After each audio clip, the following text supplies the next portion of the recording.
The desert heat shimmered off the tarmac, blurring the distant hangars into a wavering mirage.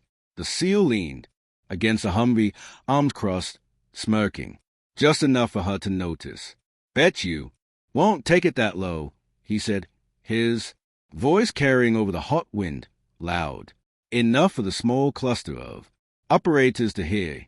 Laughter rippled through them, the kind that wasn't about humor, but about drawing lines. "Major." Erin Keller said nothing. Her flight helmet hung at her side, visor glinting. Like a mirror, the A-10 Thunderbolt II loomed behind her, its gun snout pointed toward the horizon, waiting. She didn't need to tell them she'd been here before, both in this war zone and in this quiet gauntlet of doubt. She simply looked at the man, eyes steady. The manual's minimum altitude for close air support run was etched into every pilot's memory. She knew it as well as her own name.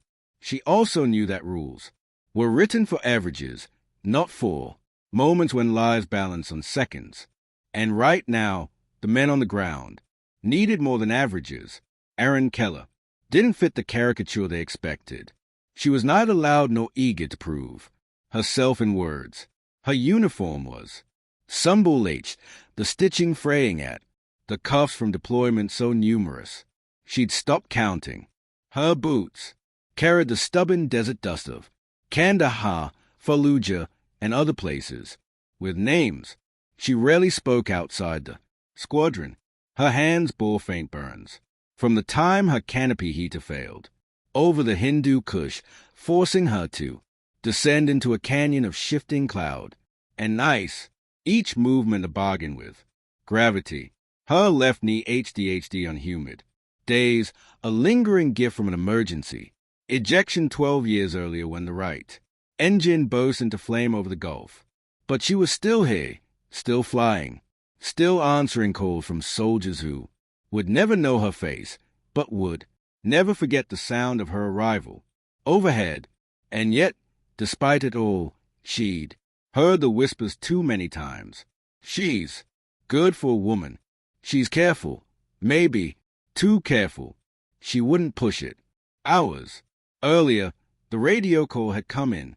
An Allied team was pinned down on the edge of a dried riverbed, surrounded by enemy positions dug into the cliffs. A canyon wall cut their visibility. The JTAC's voice was tight. They needed eyes and firepower closer than the manual recommended. Erin didn't hesitate. She requested coordinates, already tracing the terrain in her mind. She knew that canyon. She'd flown above it twice in the last month, but today the margin for error would be thinner than the skin. On her aircraft, the SEALs had been nearby for their own operation. When they heard what she intended, the skepticism was instant, not outright cruelty, but the unspoken code of those who doubted outsiders. In their world, respect was currency, and she hadn't earned theirs. Not yet.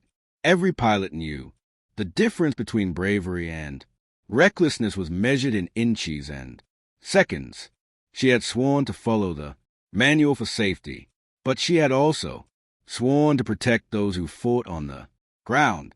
It was the kind of choice that came without applause.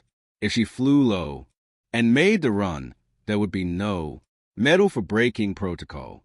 If she refused, the men might not live to see another sunrise. The SEAL, who'd smirked earlier, stepped closer, his voice quiet.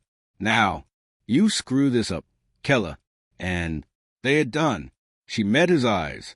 "They're already done if I don't." In the cockpit, the world became a glass dome around.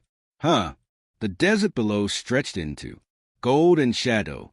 She eased the throttles. Forward, the engine's steady vibration settling into her bones. The manual's number flashed in her head. She passed. It dropped lower. The cliffs rose on either side, and she felt the wind shear twisted her wings. She descended, further still, so low she could see the faded graffiti left by shepherd boys years ago on a rock face. The J to AC's voice crackled in her ear. Closer, closer, hold. From above, the A-10 is a beast. From down here, between canyon walls, it was a dare against physics. She rolled in, lined up the Gow-8, Avenger, and let loose a short burst, the kind that changes the map of a battlefield in seconds. Rock and dust erupted from the enemy position. The gunfire aimed at the pinned soldiers faltered, then died. Pulling up was the hardest part, not for the aircraft for her heart. The adrenaline threatened to unsteady her hands, but she kept the climb smooth, slow, deliberate.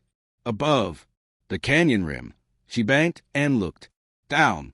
Movement below told her the team was moving again, alive. She switched to a secure channel. You're clear. Keep moving. No cheering, no thanks, just the kind of silence that meant survival. When she landed back at the forward air strip, the heat had not lessened. The SEAL stood near the flight line, waiting. The smirking one stepped forward, no grin this time. In his hand, he held a patch their unit insignia. He offered it without a word. She took it, nodding once, and tucked it into her flight suit. One of the younger SEALs muttered almost to himself, "That's lower than I've ever seen anyone take it." The older one glanced at him. That's because she wasn't trying to prove she could. She was trying to make sure they could come home. Later, when a fellow pilot asked if it had been worth breaking protocol, she said only, "Rules keep us safe, but sometimes they keep us from saving others." And to the crew chief, who remarked on the risk, she replied, "You can't measure courage in feet or meters. You measure it in the people who get to go home." Weeks later, a photo arrived in the squadron ready room, a grainy image of that rescue team, all of them grinning in front of a messed tent somewhere far from gunfire. On the back in black marker was a single line, "Thanks for flying lower than the book ever imagined." It wasn't framed. It wasn't hung on the wall, but Erin kept it folded in her flight bag alongside the SEAL patch because she knew the truth. Some victories don't need parades. They live quietly in the space between doubt and trust. There are moments when silence speaks louder than the roar of engines or the crack of gunfire. Major Erin Keller didn't win anyone over with speeches. She didn't need to. Respect, real respect, is carved in action, not words. In the end, she showed that rules matter, but people matter more, and that sometimes the most dangerous thing a person can do is underestimate the one who refuses to boast. If you believe courage is about what you do when no one is clapping, share this story. Comment where you're watching from. And remember, the quietest heroes often fly the lowest.